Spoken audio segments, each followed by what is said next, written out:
Me, I'm the Outreach Director at the Center for Pacific Island Studies here at UH Manoa, and so we're glad to have you here for this important talk sharing about a new publication from UH Press. I wanted to thank the East-West Center Pacific Island Development Program for giving us this venue and allowing us to have this talk here, and Saili Lilomayava, Doctor from Hawaiian Pacific Studies at UH West Oahu, who is responsible for bringing our distinguished speaker to the US to be with us today. Okay, so I wanted to thank them. Yes, let's give them a hand. Thank you so much. I want to go ahead and introduce our speaker and turn it over to her so that because she's the reason you're here. Today we have a very distinguished speaker, Dr. Patricia O'Brien, to share with us her work, Tautai. Dr. O'Brien is an Australian Research Council Future Fellow in the School of History at the Australian National University in Canberra. She received a PhD from the University of Sydney in Australia, and she is the author of Tautai, Samoa World History and the Life of Tacy O.F. Nelson, 2017 publication from UH Press. Dr. O'Brien is also the author of The Pacific Muse, Exotic Femininity and the Colonial Pacific. She's the author of 100 People Who Shaped Australia and 200 Treasures of the Australian Museum. And she is co-editor with Joy Damusi of League of Nations, Histories, Legacies, and Impact. She's also written numerous Pacific-focused works on gender, empire, violence, and colonial cultural histories. And currently her work focuses on these themes relating to Australia, New Zealand, Samoa, and New Guinea in the interwar period. From 2001 to 2013, she was the resident Australian and Pacific historian at Georgetown University in Washington, D.C., and she was a J.D. Stout Fellow in New Zealand Studies at Victoria University in Wellington in 2012. She was also the J.I. Kislak Fellow in American Studies at John W. Kluge Center at the Library of Congress in Washington, D.C. in 2011. Dr. O'Brien is currently working on a study of Australian-born Hollywood actor Errol Flynn, exploring how his life was deeply inflected by celebrity colonialism and a new embodiment of white masculinity after the First World War. So please join me in welcoming Dr. O'Brien. Well, thank you very much, James, for the invitation to speak here today. It's really a great thrill to be back here in Manoa, which is in many ways is where Tautai, as a thing with pages and a cover, was born. And I'll talk more about how Tautai, as the whole concept sort of came into being. So I want to say thank you to the UHP team, Carol and the rest of the team who've worked on this book, past, present, and I hope future. And I also want to say a very special thank you to Saili Lilomayava, Doctor, and Leilani Basham from UH West Oahu for all their really wonderful hospitality. And I also want to say a very special thank you to Shah and Tihati Thompson for their wonderful Hawaiian hospitality too. I always feel very welcome here, and I greatly appreciate that. Well, there's no better way to sort of get right to what this book is about than for me to read its opening two paragraphs. So the book begins. This book tells the astonishing story of a man born in a little village on a small Pacific island who was formally educated until the age of 13, became one of the richest men in the Pacific, and then fought the greatest empire the world has known. Just driven by a quest for justice and universal democracy, he refused to accept the colonial mantra that his people were incapable of governing themselves. Though his life was deeply impacted by conflict, by wars in his island home, and wars that engulfed the world, he was devoted to peace. He strenuously fought the militaristic aftershocks of the Great War in the Pacific with a war of words, by aiding a campaign of non-violent civil disobedience, and through a slew of imperial challenges from Apia to Wellington, London, and Geneva. He defied notions of white racial superiority that were the bedrock of an imperial system at its zenith. He upset many powerful people and governments. For his efforts, he was ostracised, humiliated, financially ruined, exiled twice, tried and imprisoned. This is the story of Tai'isi O.F. Nelson and his world. His life was a saga wrought by the great driving forces of his time, by empire, war, the 1918 influenza epidemic, the Great Depression, nationalism, internationalism, and all-powerful colonial ideas. This book chronicles Taisi's great causes, the love of his country, Samoa, as well as his intimate world, as his life as the pater familiaris to his greatest love, his family. In a nutshell, that is what this book is about. A man who came from the unlikeliest of places, Safune on Sava'i, and then went on to rock the colonial world between the wars. And it chronicles what happened to him and his family because of his political activities. It has been a great privilege to have written his story, the first of what I hope is many books on this man. But this book is about much more than just one man. It is also a story about his family, about his country, and it is also a Samoan-centred history of the world. Today I will talk about his extraordinary story, as well as the story about how I, a Palangi historian from Australia, came to write it, and that is a story in itself. So I can still vividly recall the moment I met Taisi O.F. Nelson, the man who is the Tautai, the navigator at the heart of this book. And this story begins in New Zealand. It was early in 2012, and I just arrived in New Zealand to begin a year of research at Victoria University. My project was looking at New Zealand's rule of Samoa, which I admit at that point was very vague.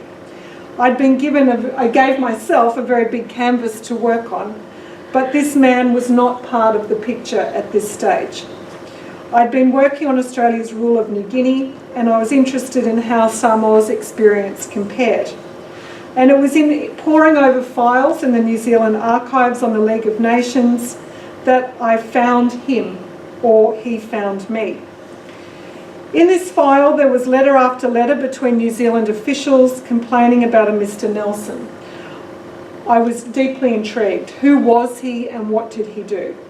Little did I realise then, in this most seemingly driest of places, a government file and a national archive, I'd stumbled across the richest of stories, and it was untold. 2012 was the year after the devastating Christchurch earthquakes, and New Zealand was feeling the aftershocks. For researchers in Wellington, this meant that the National Library building was closed for earthquake reinforcement. The contingency that was in place was that the library and the archives were going to share the same space, and this was to be the first of a number of highly fortuitous coincidences that propelled my research forward. Just after reading these files, I was talking to a librarian and I'd mentioned what I'd read. The name rang a bell to her and she directed me to a Pacific Manuscripts Bureau microfilm of Taisi's letters. But this microfilm was not openly accessible. I needed permission from Taisi's family to read it. The contact person for the family was Tuiatua Tupua Tamasisi Efi, then Samoa's head of state. How on earth was I going to make contact with him? What followed was many fortuitous meetings and connections between colleagues at Victoria University that quickly led me to meet a colleague, Tamasaila Sauli Sauni. This is us at the Auckland launch last August. I'd known Taisi at this point perhaps a few weeks. I'd read what I could about him and my interest had only deepened. Work by Professor Malama Melisea, Jim Davidson, Penny Schofel, Albert Wendt and Michael Field had fleshed out more about who he was and brought home how significant he was as a figure in Samoan history. He was a leader of the Mau, the protest movement that dogged New Zealand's rule of Samoa until the late 1930s. He was Samoa's leading businessman who got involved in politics and was severely punished for it. He was exiled twice from Samoa, as I mentioned before, the second time following a dramatic trial conducted in late 1933 and early 1934. He was central to this story, but why was there no book written about him, or many books? And why didn't I know about him? Turns out that I wasn't the only one. I asked 3 experts in New Zealand studies, and 2 of them hadn't heard of him either. They have now, but they hadn't then. He was a poorly understood figure in Samoa, and he barely registered as a significant figure in New Zealand history. Nor did he register amongst the many nationalist leaders who emerged after World War I, when colonised people across the globe were inspired by the post-war rhetoric of self-determination to organise and protest. It was very clear to me that there was a huge consequential story waiting to be told. After all of these thoughts flowed from me the first night I met Tamasai Lau in Wellington. She listened sagely to me, nodding while I talked enthusiastically. Tamasai Lau, I knew, was in close contact with Tuiatua. That night after meeting Sai Lau, I had what I can only describe as an epiphany. I couldn't sleep, and a thought came to me. I should write this history through writing a biography of Tacy, but I could only do that with the family's permission. I wrote to Sai Lau the very next morning telling her this. She wrote back saying that she was very glad to hear this because she'd already been in touch with His Highness and he wanted to meet me. The next thing I knew, I was in Apia, sitting at Taisi's desk. Oh, sorry, I went the wrong way. Sitting at Taisi's desk and reading his papers, the first historian to have been permitted access to his entire papers. As it so happened, Taisi's family was also looking for someone to write his story, another one of these fortuitous coincidences. They were keen to have their grandfather's story told in depth and with accuracy, having lived their entire lives with the burden of knowing that his life and deeds were at best poorly understood and at worst greatly misrepresented.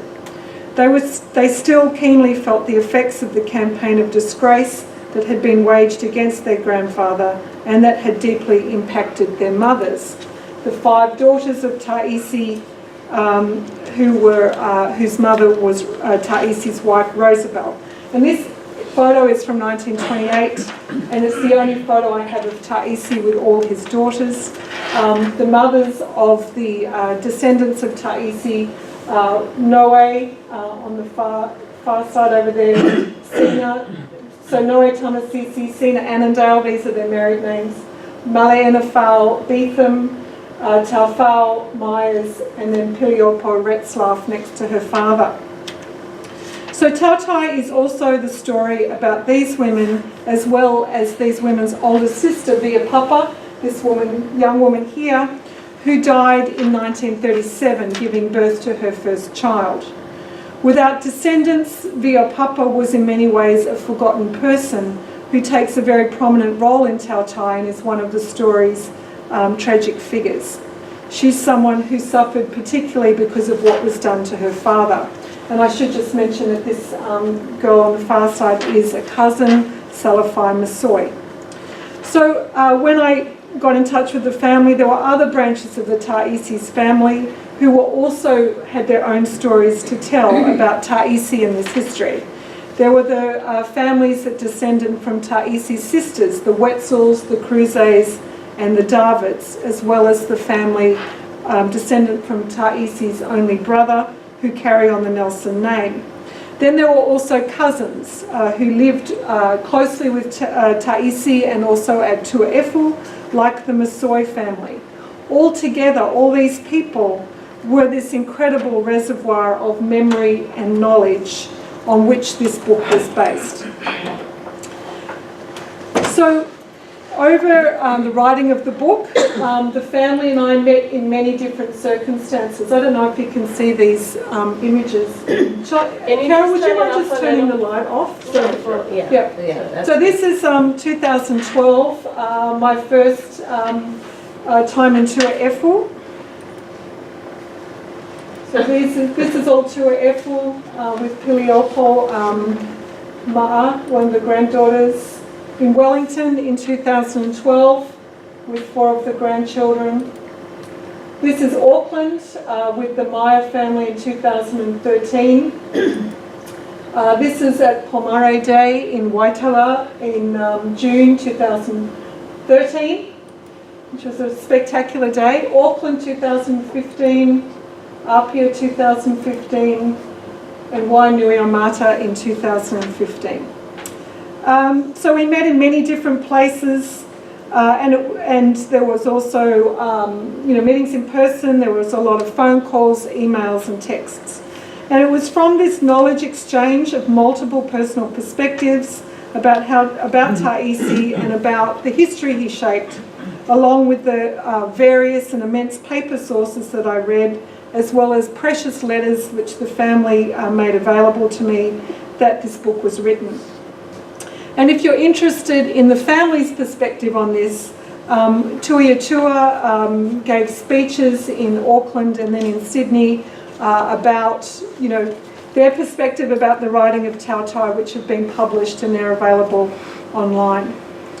So the epicenter of this world history is the village of Safune on Sava'i, which is where Tacy was born in 1883. From the outset, his life was a global one. His mother, Singanoo Masoi, was heir to the ancient lineages of Sava'i. His father, August Nelson, was born in a Swedish village called Kalmar.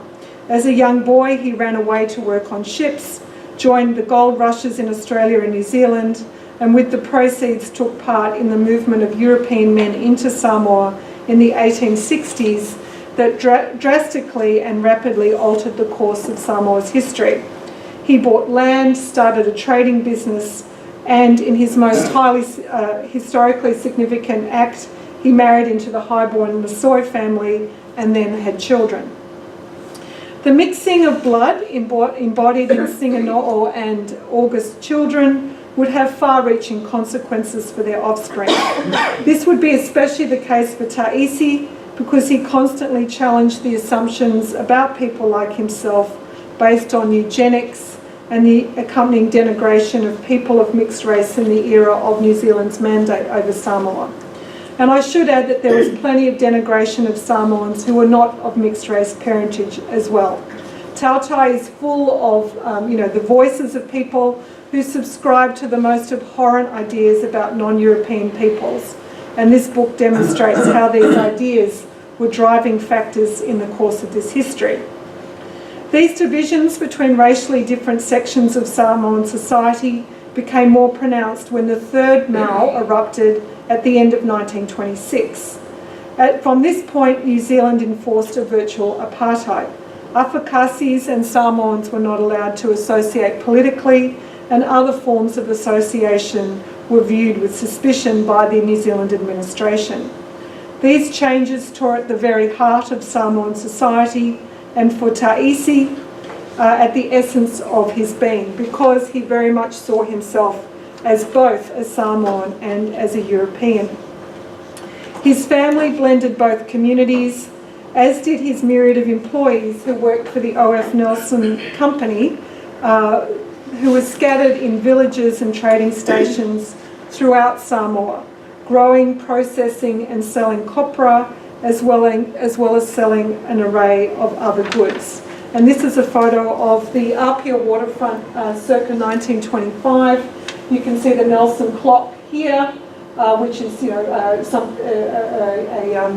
Tacy donated the money for that. And then the flagship Nelson store is this one here, which was covered, you can't see it, but it's covered in Union Jacks. This was to welcome the Governor-General of New Zealand. So by the end of 1926, Tacy had been a leading figure in Samoa for many years. He was widely liked and respected. He was a prominent and quite unique person. He was the country's richest man, thanks to inheriting his father's business, which was started in 1868, and then absorbing his father-in-law's business, Harry J. Moore's business, in 1923. He also benefited from the punitive wartime measures that stripped Germans of their dominant place in the Samoan economy. He also had incredible intelligence and business acumen. I still marvel at the fact that he finished school at age 13. He was someone who kept learning his whole life. He read widely, he travelled, he was a great absorber of information and new ideas. He spoke English and Samoan fluently, and many Samoans saw him as an interlocutor and a guide. In 1923, he was bestowed with the Matai title of tai'isi by the village of Asau. Within Fa'a Samoa and to his family and the wider community, he had many obligations that he endeavoured to meet. During the war, and then the acute crisis of the influenza epidemic in 1918, he was particularly generous, and it's the New Zealand officials who described him as generous, making a lot of resources available to aid the relief effort. Numerous New Zealand officials sought him out for advice that he often willingly gave, but often with too much candour for their liking. At one point, after the second Mao broke out, the one that followed the influenza epidemic, he wrote to the New Zealand Prime Minister, giving his views about how to deflate the situation. He spoke with great candour, and the Prime Minister thought that he was incredibly impudent. But Tacy never saw himself as less than equal with these New Zealand officials, and that was often what rubbed people up the wrong way. I should mention the cost of the influenza epidemic to Tacy personally. In 2 weeks, he lost his mother, his sister Josephine, his brother August Jr., his sister-in-law Jane, and then he lost his only son in 1919 at age 4. And Tacy was himself deathly ill for about 8 months. So you can see why people were upset.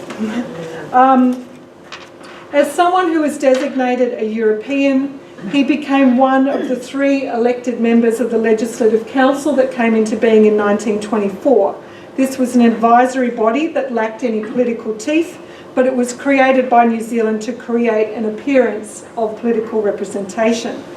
The New Zealanders often held out temptations for Tacy to sell out Samoans for personal gain, but he always fiercely refused such offers. And even though he maintained a very civil tone throughout most of his correspondence, the times when he got most angry was when people made these offers to him, which he found, he treated with great disgust. Yet accusations made against him that endured for decades, and were the accusations which I had to sort of combat in this book, were that he was only involved in politics for personal enrichment and power. New Zealand officials accused him of being an exploiter of Samoans, and the converse of that was that New Zealanders were going to be the protectors of these exploited Samoan people. The main means that Tacy supposedly deployed to exploit Samoans was by underpricing copra, the cash crop of many villages throughout Samoa. The first time this accusation was made, Tacy was quite stunned. He counted that his company's reputation, built over decades of fair dealing with Samoans, would withstand this slur, but it kept being made even though no evidence was ever produced to support the accusation. The slur had a great impact on Tacy's reputation for non-Samoans. But one of the major problems that New Zealand had is, even though they kept perpetuating this slur, Samoans kept doing business with Tacy. There were competing firms, but the Nelson companies were still the preferred trader for Samoan copra. The question is why?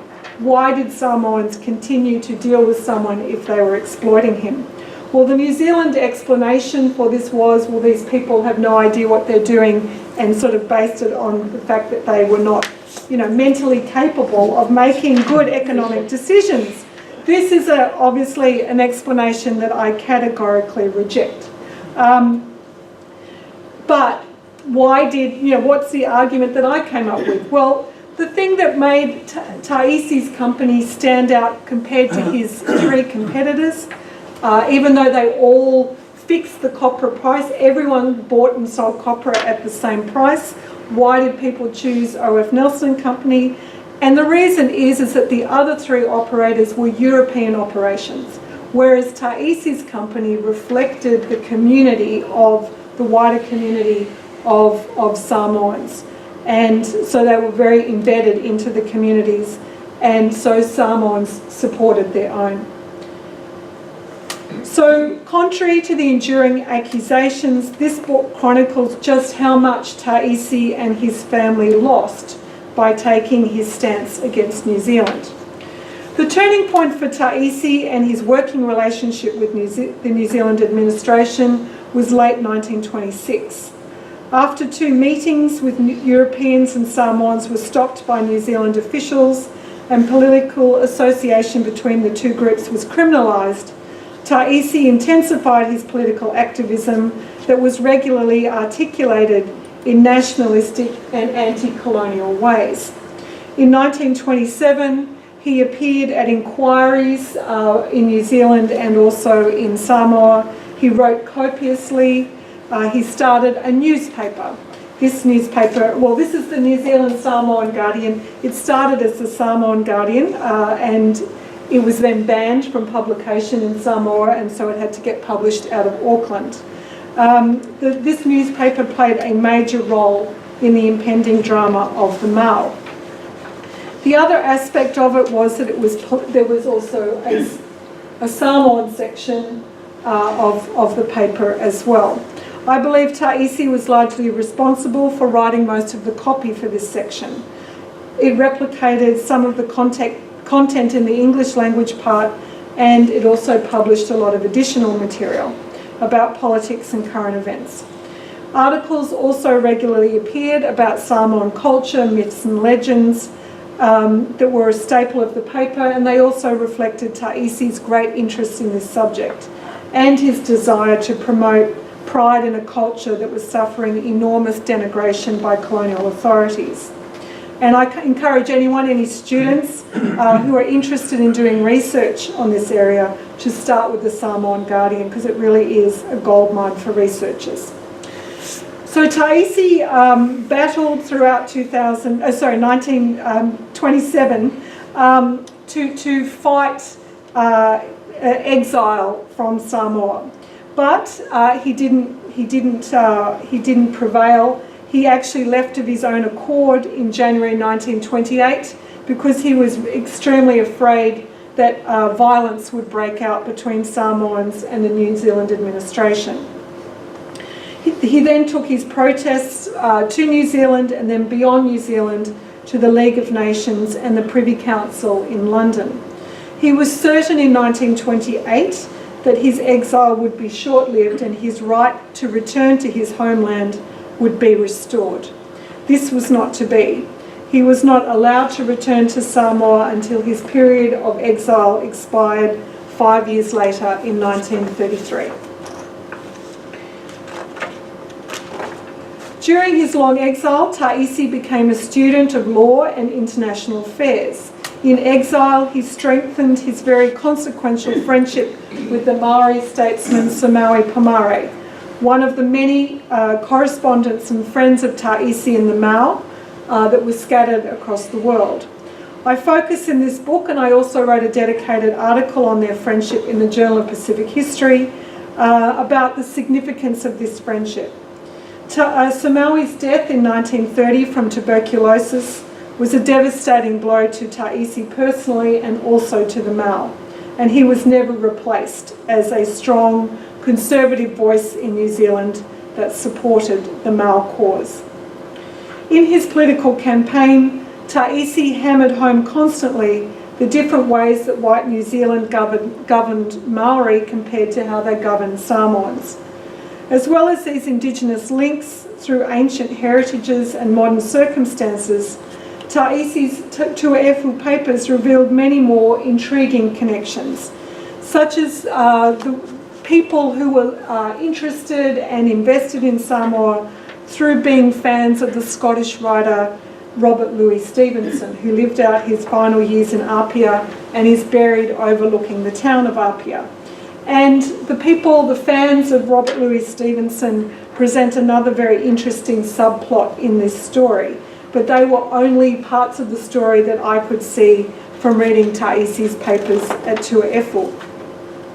The other element that runs through this book are legal actions, those brought against Taʻisi and those he initiated himself.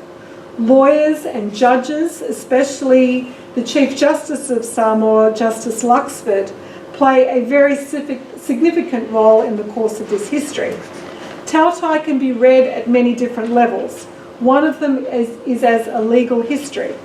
Numerous quite extraordinary events, like the trial of Taʻisi's company. They couldn't try Taʻisi himself when he was out of Samoa, so they put his company on trial, and he was found guilty of colluding with the Mau. And then when Taʻisi returned in 1933, he was arrested and put on trial himself. And this was a landmark event, Taʻisi's trial. He ended up representing himself, and what he ended up doing was transforming the trial from having himself on trial to putting the New Zealand administration and the British Empire on trial. But the trial was also a turning point. He was found guilty, as was going to happen, by Justice Luxford again. He was sent to a prison term in Christchurch, and he was exiled for 10 years at that point. That exile was cut short when the change of government happened in New Zealand in 1935. But what happened as a result of the trial, which is most significant for me as a historian, was that Taʻisi's voice was virtually silenced as a result of it. He rarely spoke about politics again. This book also offers another reading of the very significant event of the Black Saturday Massacre of late 1929. And it shows how Taʻisi, even though he was in exile in Auckland, was implicated in it because of the way the New Zealand authorities essentially used the return of Taʻisi's lawyer to Samoa to create a situation in which the massacre happened. So they essentially were able to use the argument that Taʻisi was to blame for the Black Saturday Massacre, even though he was absent at the time. So another layer to this whole story. As I said earlier, this book is also about women. Taʻisi's 6 daughters by his wife, Roosevelt, as well as Viopapa. The story of Taʻisi's marriage to Roosevelt is also another very important subplot in the book. They separated in 1924. They never divorced. They returned to their marriage 20 years later when Taʻisi was dying.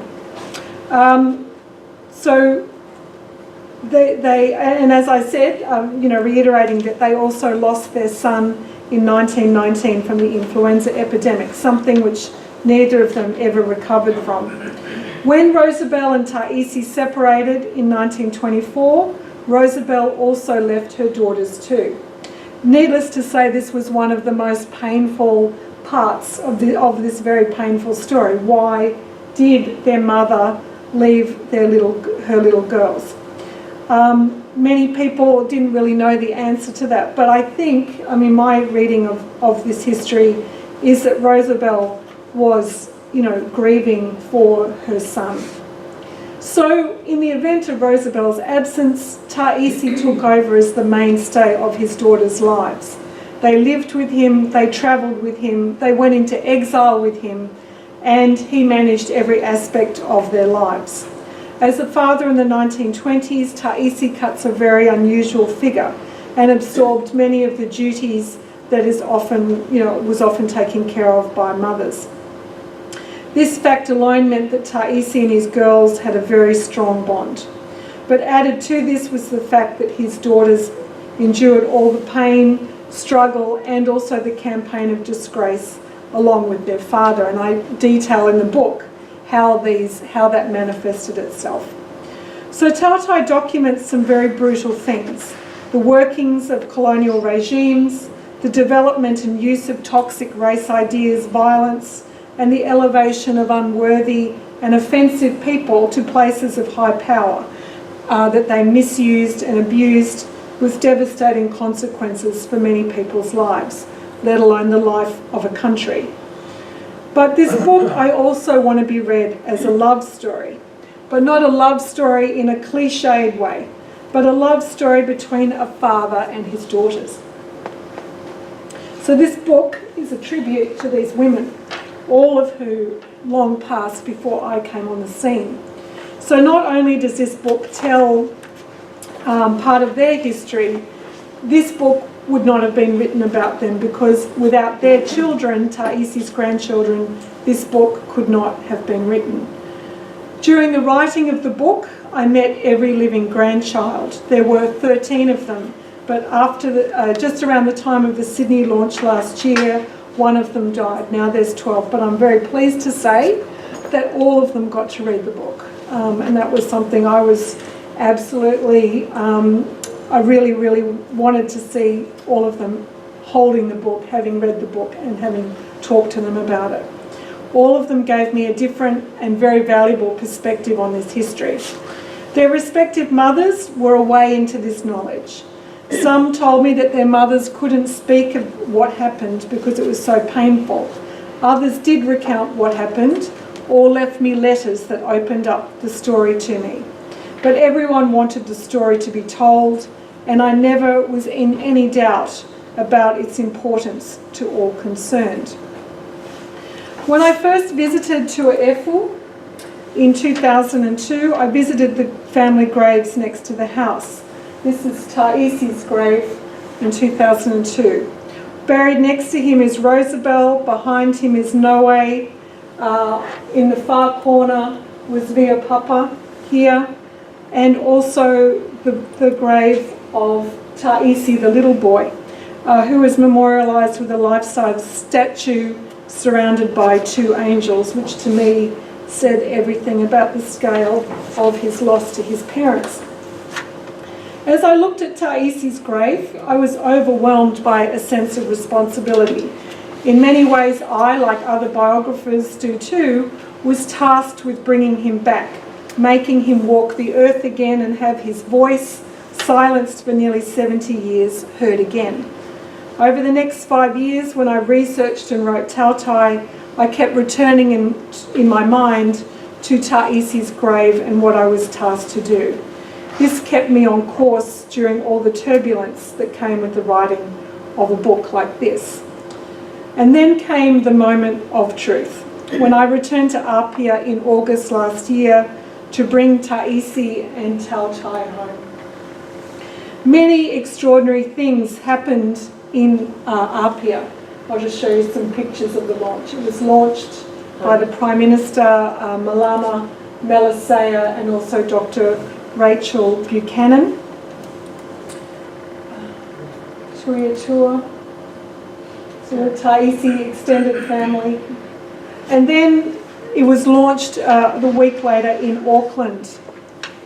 Tuiatua. It was launched by former Prime Minister Helen Clark, Sir Michael Jones, Damon Salesa. And over 600 people joined us in Mangere for that launch. It was, an extraordinary event. But for me, the greatest moment of all these incredible ceremonies was the first ceremony, which was at the family graves at Tuaefu. Taici's kin scattered throughout Samoa, American Samoa, New Zealand, the US and Australia, along with politicians, dignitaries and diplomats, all paid their respects at Taici's grave.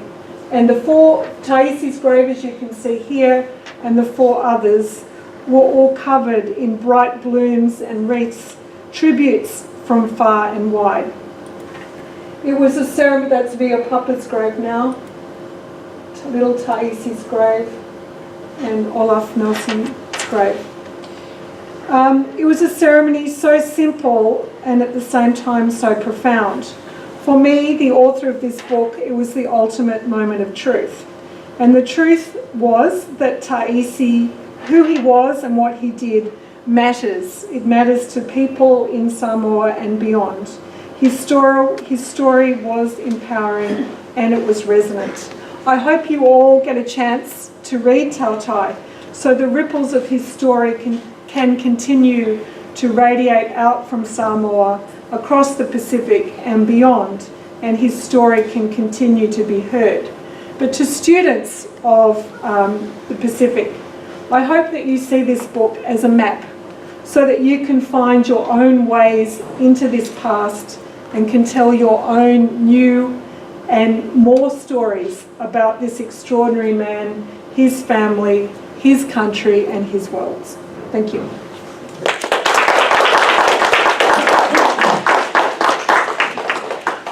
We have time for questions or comments from the audience.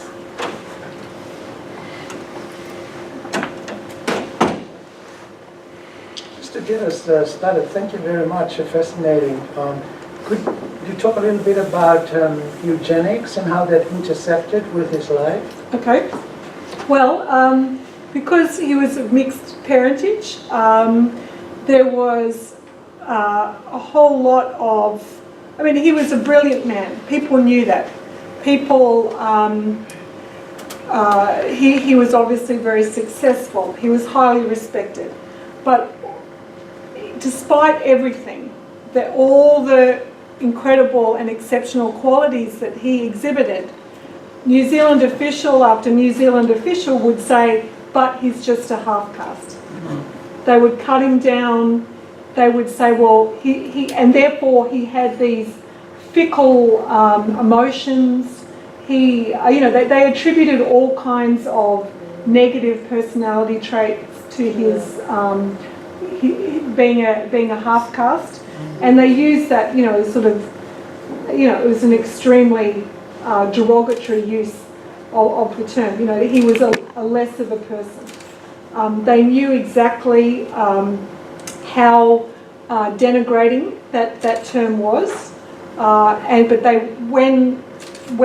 from 1926, when they started to turn against him and start perpetuating this campaign of disgrace, that use of the term half-caste was used constantly to undermine everything about him and diminish him in every possible way.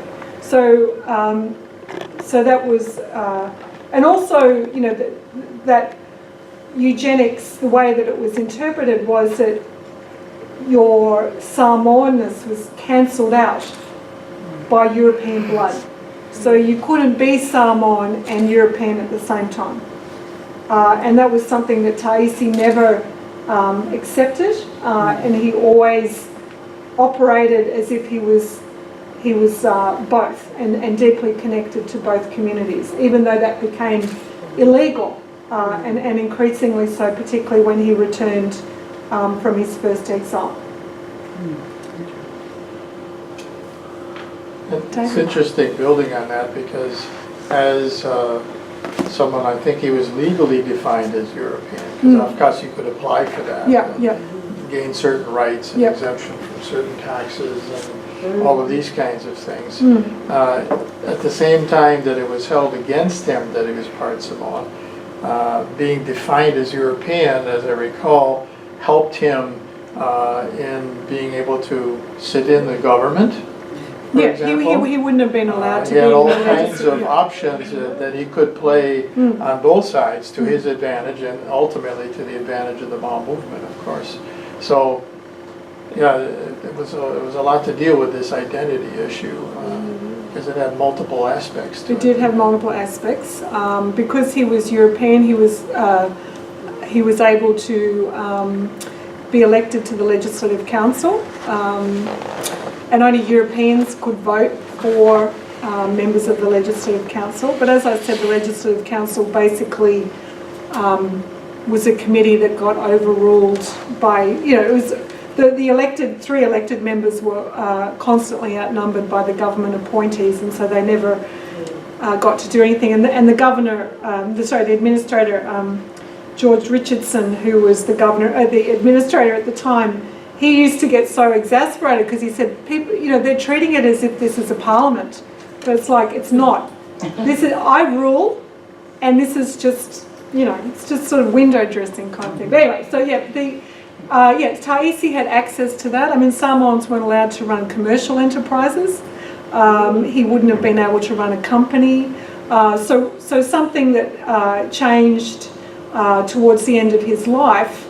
So Noe, his eldest daughter by Roosevelt, who married Maori Tamasisi, when she married Tamasisi, she went from being a European to being a Samoan again. And so, according to the law at the time, she wouldn't be allowed to have inherited money from her father's estate like her sisters, because she was a Samoan and not a European. So I think they changed the law because they were like, well, this is so grossly unfair. But yeah, so marriage, women's status changed according to their husbands or their fathers. But what happens in 1926 is that Tacy says, well, why can't I speak for Samoans if I'm a European? And New Zealand said, well, you can't. And then he kept looking at all these and bringing up all these examples of Maori political leaders who had mixed parentage, who were elected to Parliament by Maori of mixed race or Maori without mixed race. And he's like, well, why can they legitimately be considered to be political representatives for all Maori, and why can't I? So there was all these comparisons which he hammered home all the time, and there was never a good explanation for that. But it didn't stop him asking the question, much to the annoyance of New Zealand officials. Could you say a little bit more about his Maori connections? Was Apirananata in that? Yes, well, Apirananata, they obviously knew each other, but Apirananata was not a friend of Tacy. Maori Pomare was a very close friend. They corresponded a lot, they were very close. When Tacy was, they met regularly. Tacy was constantly travelling to New Zealand. Maori met him in Apia when he came in, I think it was 1919. And they became, deep friends. And they talked about all kinds of things, some of which I've, seen captured in letters, some of those conversations. And so Maori Pomare was someone who, when he was a government minister, he, through his support behind the Maori, made some very public statements in Parliament in 1927 in support of the Maori. I mean, the speeches in Parliament when there were hearings on changing the Samoa Act in 1927 to make exile without trial legal, he made an extraordinary speech in Parliament in favour of the Maori. But in 1928, the government changed and Maori Pomare ceased to be a minister anymore, and Apirananata was elevated to the ministry. He was a much more muted voice in favour of the Maori. What he was basically advocating was that the New Zealand government sit down and conciliate with Maori leadership. But the New Zealand government couldn't do that because they kept saying, well, the Maoris ceases to exist now. We've wiped it out. There is no leadership, or the people who say they're leaders aren't legitimate leaders, and we're certainly not going to sit down and talk to them. So that's what he used to advocate. But he wasn't a close friend. And I think that from what I can tell between his letters with his very close friend, Sir Peter Buck, Te Rongi Hiroa, they wrote, in some of their letters which have been published, they wrote about Tacy in the letters, and they didn't particularly like Tacy. They were not enamoured of him, even though Apirananata was trying to resolve the situation. through conciliation. That's about as far as he went. Thank you. Because in a sense, he was going over the head of Richardson and those people to the New Zealand and Exactly. building up a lobbying campaign Yes. in favor of the Mao, which ultimately prevailed when Labour came to power. Yes. And he even tried to go to Geneva, although I guess they did they even read his petition that he took there? I can't remember that detail. No. I write, that's in the book. There's a lot of stuff about Geneva in the book. Because that's a really interesting, and also Richardson's diary about when he went, because Richardson and Tacy, they see each other at Vailima, Robert Louis Stevenson's house. Richardson gives him his deportation order. That's the last time they see each other in Apia. Then they meet again in Geneva. They bump into each other in Geneva. But Tacy is not given any access to any of the members of the Permanent Mandates Commission. And Richardson's given a lot. And that's a very interesting story, which I write about in the book. But I write more about that in more depth in the new book that's coming out about the League of Nations that I co-authored, that James mentioned with Joy DeMusi, because it's a really interesting story about how, that these meetings are not just the public meetings where you have a formal record of what was said, but Richardson talks about all the meetings that he had with, the lunches and the long dinners where the business was really discussed, and no one was writing that stuff down, except he wrote a diary, and he would write things like, I had a very good night last night. Things like, not about, because, the business-wise, things were said, and things were conveyed back to New Zealand, which basically gave New Zealand the green light to, before the Black Saturday massacre. New Zealand was very worried about what the Permanent Mandates Commission would do if they, if they shot people, if they killed people. But basically, New Zealand went to Geneva twice and asked, would it be okay if we used violence? And if so, in what form? Now, those questions were answered with great ambivalence in the meetings, but in the private meetings, I think they were answered with a great deal of clarity. So New Zealand knew in late 1929 that everyone in the Permanent Mandates Commission was quite okay with a scenario where people might be killed, with bloodshed. So that was the kind of story that was opaque, but Richardson actually wrote a journal about that. Sounds exciting. I'm looking forward to reading it. Hi, thank you. It's a wonderful presentation, and I can't wait to read the book. Well, thank you. But one of the things I wanted to ask is, I see in some of those photographs you met with some of his descendants. Yes. And all of them. all of them. Yeah. Yeah. I saw some of them that I know, like Here's another. This image is that's how I was meant to end it. That's the party after the grave ceremony with 6 of the grandchildren. Right. Yeah. At Tua Efu. Yeah. Yeah, and so did they even talk about how he inspired their lives in terms of what they've done in their lifetime? Yes, there was a lot of discussion about that, and I am not able to render the words of someone like Tuia Tua in any way that replicates the way he speaks. I would suggest he's given interviews. The launch in Auckland, that's all up online.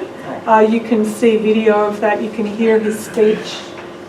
He talks about that, and I couldn't possibly come close to talking about. But there was never any doubt in my mind about how powerful this story was, but also that some of it was known and a lot of it wasn't known, that they didn't know because their mothers didn't talk about certain things, and so yeah, they all talked about it, and about how their mothers, that there was this, huge thing in all their lives which they wanted to understand better. Is that Joe Annandale? It is Joe Annandale. Yes. And who's next to him? That's his sister, Sosei. Sosei, yeah. Yep. And then Sina Smallcooken. Okay. So the Annandale, so there's Via Papa Annandale here, so they're the three Annandale siblings. Oh, that's Via. Yeah, that's Via Papa. Yeah. So Sina Smallcooken, who is the eldest daughter of Taufao from Auckland. And then Tuitua's eldest sister, Fialoia Tamasisi, who hadn't been well enough to come back to Samoa the whole time I was writing the book, but she was determined to come back for the book launch. Yeah. So so it's wonderful, really wonderful to see her at Tuaefu, because that was something I had not seen the whole time I was writing the book. And she went back again in March, apparently. She had a good time back in March as well. Yeah. So I want to go back to the eugenics thing, because I feel that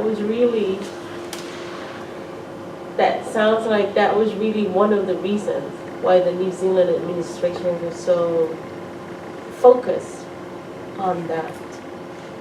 And was it because of the prevailing tendencies of the time?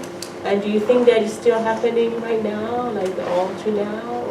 How has it changed From that time period? I don't know enough about the independence? Samoan politics to talk about what's going on now. I don't feel like I'm qualified for that. But I mean, what basically happened as a result of the campaigns was that after Tacy came back, after the Mao was decriminalised, people were given administration positions, that the Legislative Council was expanded and Samoans could be elected to it. So that's the Tupua Tamasisi Maole, who took over as head of the Mao after his brother was killed. So it's Tuitua's father. He became an elected political official in the 1930s. So it did change, and the things that they were asking for about having Samoans and Europeans in a political body together that had actual clout, where people were elected and not appointed, that actually did happen after Tacy returned in 1936. Yeah, so it did change, and those politics of being Afakasi, European, Samoan got diluted because everyone was included. If they were born, I think if you were born in Samoa or something like that, there was some kind of restriction, but it was basically people who identified as Samoan were able to be, stand for election. Just one more comment. I'm from the Cook Islands, from Rarotonga, and we have this very similar colonial history to Samoa, but of course Samoa became independent, the first Pacific Island country to become independent, but we were a close second. But they did the same thing in the Cook Islands. They created a legislative council, and they appointed ariki to the council, who didn't really have much authority on the council, but it was more like window dressing to say, oh well, we're including the locals, but in actual fact they were all white men from New Zealand who made all the decisions. So we have a very close colonial history to Samoa. Yeah, I think, I can't remember when the I know they call it the Samoa Act in New Zealand, the foundational legal document. Right. I know when I looked in the archives and they were, sort of writing that up, they basically used the Cook Islands legislation as sort of like the blueprint and just sort of crossed out Cook Islands and put in Samoa. So yes, there was a lot, the frameworks were almost identical. That's right, because New Zealand took over the Cook Islands in 1900. And so they probably used the same framework. Yeah, they did. Yeah. They did, yep. There was even that proposal initially that Western Samoa and Cook Islands and Niue and Tokelau should all form a federation. Right. When they became self-governing. Right. And then people wanted to have their own separate identities. So, all these, the British had their sort of phased withdrawal that they went through with all these councils. Right. Just wanted to say thank you. This is actually my second time. I was there last night. Oh, thank you. I think one thing that I've appreciated as I've been reading the book is the journey of the Afetasi, because you lend a voice to the battle within Taisi. I know he was a man of his time, so there was this idea that Europeans were somehow higher, and yet as he went through his trials and tribulations, he kind of came to the fact that his Samoanness was not a hindrance, it wasn't a deviance, it was on the same level. And I know just personally as an Afetasi, my journey may be a little bit different, but it still has the same type of tones to it. And so I appreciated that you took so much time to thoughtfully put down how he went from one thought to another, and as he grew and kind of developed his Samoan identity, for lack of a better word. And it's not too often that we hear that. And it's also difficult as an Afetasi sometimes because you don't always fit in the Samoan world or the Palani world. And yet you have to kind of play between the both of them and create something that's meaningful to yourself, but also to those within your community. So just wanted to thank you for that. And it was something that I wasn't expecting to find that in and yet it was there, and I was very appreciative of it. Great, thank you. Thank you. You might add that Malama Melasia in his book Making About in Samoa, I think, has a chapter on that transition toward independence and how the status of Afetasi changed. And people who had this, because of the law situation, might have chosen to be defined as European at one point. When you become independent, they switch to wanting to be defined as Samoan. So that's an interesting transition in itself and how people thought about it. It's evolved over time, And the other thing about all that is if you're Afekasi, and you take on a Matai title, then you can't vote in the individual voters. Which is kind of like that for the European, who have European surnames. And also there were, I think the Chinese were part of that, although there was a category given for them. But the Solomon Islanders, this is one of that we don't hear. I never learned about it until I came here about the Melanesians that were brought to work on, that whole history. I never learned it until I came here. But the Solomon Islanders, the Pat Solomona, they were categorized as Samoans. And they vote with, they are not part of the individual voters, which is, and so they've canceled, that does not exist anymore now. I think it's just like the past 5 years, the government, they're doing away with the individual votes. They just redo all in the urban area as just districts or something, rather than kind of like going by your last name. So we still have a lot of that colonial legacy, which is like gradually, right, Tanyana? Yeah. But it did affect us because as a person from Savai, whenever I go to a pier, this is something that I think Malama Melesea also from the rural areas. When we go to town, we're kind of like, somebody from Quebec, which is like, and if it was somebody, if you walk slow or you run against because you're scared of it, right? But even in school, like going to school, I remember I tried, to tell my parents wanting me to have the best education, and of course the best education was Samuel College, or St. Mary's, or St. Joseph's, like these are the schools, right? Chanel College, Methodist, like you try and go to appeal for this. So I went and, I tried an exam for St. Mary's. This was in the mid-70s.